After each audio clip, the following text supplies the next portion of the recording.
Hej, jag ska till podcast och prata till dina bäcksen sitter upp här. Och jag vill gärna troligt avhöra den spurning han ger oss sägs. Gussi man säker i att man är kristen? Och det vet att syndrom i det. But no one says a word, it's time we talk about it. Kanske du börjar lustar och hickar vi om vi tar imska meddelanden. Tycker nämligen hittar vi av Facebook och YouTube och lustar vi av SoundCloud.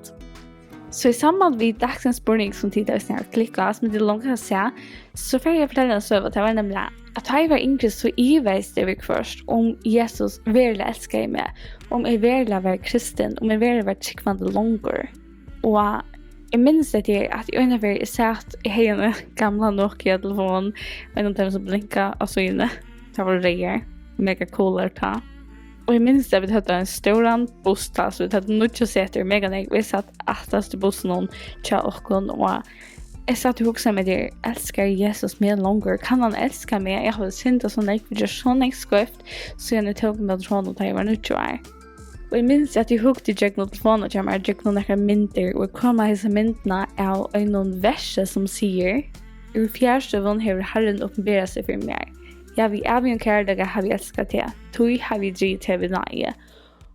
Och detta verset gav mig vissna. Vi är en kärlega har Gud älskat mig. Och jag visste till lötna att ja, Herren älskar mig en och jag var en trygg.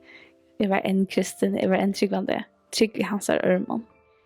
Jag må personligen säga att jeg har ivast nekv da jeg var yngre, og jeg halte at jeg ble mer sikker sørste årene som jeg har lest mer i Bibelen.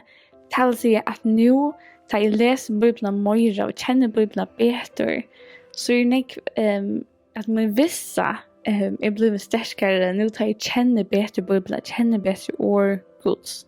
Og det beste rådet som jeg kan gjøre her er å lese Bibelen daglig og komme kjenne flere vers for å få en sterkere visse. Men Bibeln säger det så grönt att om vi trycker av Jesus, trycker att han döjer för att kunna gå till krosset så blir vi frälst. Och jag har skrivit mig några goda verser som kanske kunde hjälpa där.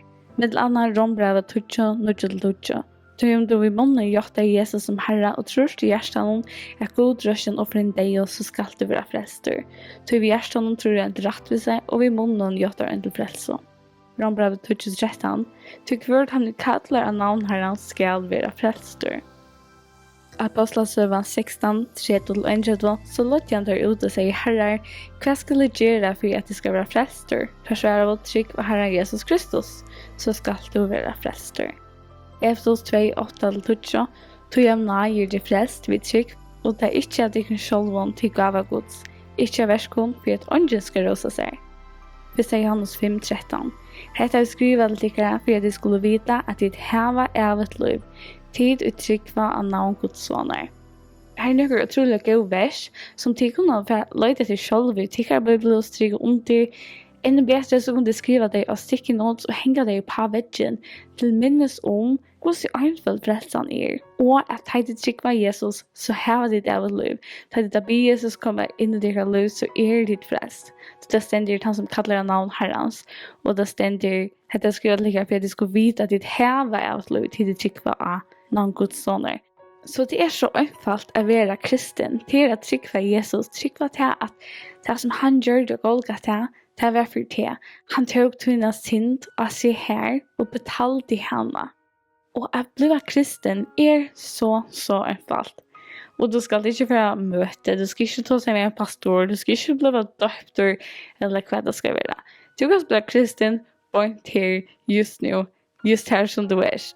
Og det er så einfalt. Det er at man ber Jesus komme inn i sitt liv. Man sier, Jesus, Herre, jeg har synda, kan du takke mine synd? Jeg vet at du døg av krossen, og det er derfor jeg betaler mine synd. Jesus, kom inn i mitt liv. Ikke jeg følger til etter. Og bønnen blir ikke jo akkurat som jeg sier, men til en viktig bønn og til en personlig bønn som vi ber. Så vi vil kjenne at vi har synda. Vi vil kjenne eller gjøre at Jesus er god og han er Herre. Og vi ber Jesus bli Herre i akkurat livet. Så det er en personlig bønn og til en viktig bønn.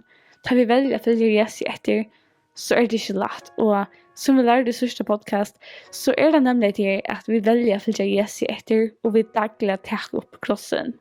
Vi läser nämligen mitt annat där verset här Jesus säger vill någon komma att närmare men han är nog sig själv och dagligen ta upp krossen och följa mig. Så det är absolut inte något lätt att vara kristen. Det är ett trubbelt liv, men det är ett fantastiskt liv till att vi möter trubbelagen och ströjen samman med Jesus. Så vi är omkant i ensamhet och Jesus säger det att hans är åk, hans är bira är lätt att bära till vi bärarna samman med Jesus. Och det är så att jag spår någon att vi kommer att ivas om vi kommer att kristen. Och vi kunde ivast till att vi känner ganska inte Bibeln så väl. Vi tar ganska inte några vers som vi kan hålla på till och säga, det är så enkelt. Men vi kommer kan nästan ivast ganska till att vi kommer att teach med Jesus att han var yngre och så ganska som löj vi hoppas sig att vi fälla fra eller vi tar avgör som löj kom fra Jesus här som vi inte långt följa Jesus eftersom vi gör det förr. Men det tog för något att vi inte känner orgos när gott. Så är det sådana vers som vi kan skriva och göra halda kon till. Och det tog för något att vi tar tid med Jesus innanför med det fått fra. Så kunde vi vänta och efter Jesus och säga Herre, jag vet att jag är färdig av loj. Jag vet att livet liv som bara är så tjejligt och är så längt från tog som du har ängst för mig. Och vi kan säga Herre, hjälp mig efter att gänga twin ve twin loj. Och vi kan börja med det. Det är fantastiskt. Och det är sånt som Jesus säger här på när vill någon komma att närmare. Men han är nog att sig själv, sitt liv. Och inte långt över Herre i sin liv. Men vill att Jesus är Herre i sin liv. Och så ständer och dagligen ta krossen. Så det är ett dagligt väl vi må täcka. Bäg för dig vid det och det när fram efter. Herre är inte att följa till här efter. Och det är så fantastiskt minnas jag att det är verser som vi läser i Sorgasnöjsen 2-3 att Guds nåde är nödvändig kvinna morgon och det är Guds att det är utveckling. Det är fantastiskt verser här jag minnas jag som man dagligen tar upp krossen, som man dagligen lever lösa med Jesus och inser vad det innebär att vilja Jesus efter. Det är inte lätt, men det är ett fantastiskt liv att leva. Och hur är det fantastiskt?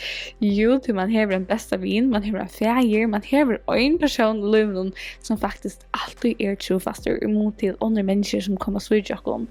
Och när vi möter trubbeln omstående så kommer vi be till Gud och lägga allt i hans händer. Och då har vi det vers i Filipperbrevet som lovar oss att har vi söker Gud och lägga det som vi strider vid hans händer så ger han oss sin fri som styr upp om allt vitt. Det är fantastiskt och att vi så föras vi mot himlen och vi kommer inte att möta en avgjord dag att har vi dödja vi en avgjord förtapelse men vi kommer att leva ett evigt liv i himlen som vi god har vi dödja. Så ja, det är ett fantastiskt liv. Så jag vill att bruka det tillfället då är det vi vinner och de som kanske struas vid ett ämne eller de som har bruk för ett som heter ämne eller vad det ska vara och ta sig samman och bruka det tillfället som lägger ut det. Och jag har också lagt ner annat gott tillfälle ut av YouTube om frälse och vissa om frälse och det kunde att finna vi att skriva verklöja och så kunde skriva frälse och vissa eller Bibeln eller vad det ska vara och så får det en video om det ämne och det videon är god och det är också sammanpressat att det här nek information, nek vidande på stort i här nek god version och vill inte att det kan hitta ta emot det är inte annars stöler än hela podcasten men det är så god och fyllt av god sannlaga. Tusen tack för att du lustar vi, tusen tack för att du stolar mig så väl vi till tjänsten som Jerry och Isar hemmasynne bär vi att dama och leka och döjla det som lägger ut har hjälpt mig så väl och det är en fantastisk tjänst att det gör mig att det gör det. Så att det som jag hejer att döjla det vi tycker om henne spurningen vi sitter och näkar vi märsing överhöver eller näkar vers eller näka eller just rätt så är det välkomna att skriva i kommentarerna under och i början av samtalet här kanske vi fylla strykvande eller vi under som inte är strykvande det skulle det vara hjärtligt välkomna att göra. Och minns till sådana spurningar in om vis appen av Telenym eller våra e-mail som är pratepodcast till stävar vi allt kör stävon som du söker av skärmen här PRATID kurlavackarlodge.fo så dit jag brukar tog är det spänt att höra tycka spurningar och svär på tår och ta som fint lite tankar och är vi kommande i det. Så jag kan något vi och vi ser just att det kommer till torsdag. Bye! Dama och folk, yeah! Dama och folk, yeah!